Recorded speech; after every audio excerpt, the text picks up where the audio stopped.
ঢাকা বিশ্ববিদ্যালয়ের ছাত্রী সংস্থার নারী কর্মীদেরকে কেউ না চিনলেও ঢাকা বিশ্ববিদ্যালয়ের মাননীয় উপাচার্য ঠিকই তাদেরকে চিনেন। আসসালামু আলাইকুম রহমতুল্লাহ। প্রিয় দর্শক, আপনারা প্রথমে শুনেছেন ছাত্রদল সেক্রেটারি নাসিরুল ইসলাম নাসির ভাই, তিনি ইসলামী ছাত্রী সংস্থাকে নিয়ে একটি মন্তব্য করেছেন।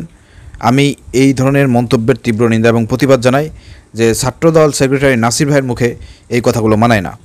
ঢাকা বিশ্ববিদ্যালয় ইসলামী ছাত্রী সংস্থা রিসেন্টলি আত্মপ্রকাশ করার পরে ছাত্রদলের সেক্রেটারি নাসিরের উচিত ছিল ইসলামী ছাত্রী সংস্থা যেহেতু প্রকাশ্যে এসেছে তাদেরকে অভিনন্দন জানানো।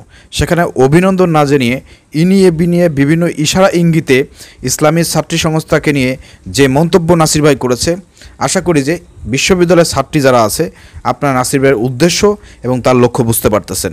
এ বিষয়ে আপনারাই নাসির ভাইকে দাঁত ভাঙা জবাব দেবেন। আমি এই ধরনের মন্তব্যের তীব্র নিন্দা এবং প্রতিবাদ জানাচ্ছি। তিনি কিসের ইঙ্গিত দিচ্ছেন, তিনি কি বলতে চাচ্ছেন?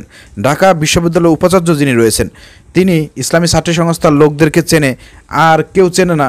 এই ধরনের মন্তব্যের মধ্যে দিয়ে নাসির ভাই তিনি কি বোঝাতে চান? প্রিয় দর্শক, নাসির ভাইয়ের এই ধরনের বক্তব্যের বিচার বিশ্লেষণ আমি ঢাকা বিশ্ববিদ্যালয়ের নারী শিক্ষার্থী যারা রয়েছে আপনাদের উপরে ছেড়ে দিলাম। আপনারা এই বিষয়ে পর্যালোচনা করবেন। মূলত ইসলামী ছাত্র শিবির এবং ইসলামী ছাত্রী সংস্থার আদর্শের কাছে হেরে গিয়ে ছাত্রদল ইসলামী ছাত্র শিবির এবং ইসলামী ছাত্রী সংস্থা নিয়ে এই ধরনের ঘৃণিত মিথ্যাচার, অপবাদ, তহমত দেওয়ার প্রচেষ্টা চালাচ্ছে।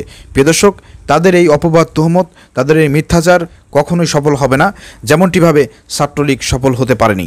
ছাত্রলীগ যেভাবে ইসলামী ছাত্র শিবিরকে ঢাকা বিশ্ববিদ্যালয় সহ বিভিন্ন জায়গা নিষিদ্ধ করে রেখেছিল, ইসলামী ছাত্রী সংস্থাকে নিষিদ্ধ করে রেখেছিল, তাদেরকে কোনো কাজকর্ম করতে দেয় নাই। ছাত্রদলও যদি সেই পথ বেছে নেয় তাহলে ছাত্রছাত্রীরাই সিদ্ধান্ত নেবে ছাত্রদলের অবস্থা কি হবে। প্রিয় দর্শক, ইসলামী ছাত্রী সংস্থা নিয়ে ছাত্রদল সেক্রেটারি নাসির ভাইয়ের এই বক্তব্যের বিষয়ে যদি আপনার কোনো মন্তব্য থাকে কমেন্ট করবেন, ভিডিও শেয়ার করে সবাইকে দেখার সুযোগ করে দেবেন।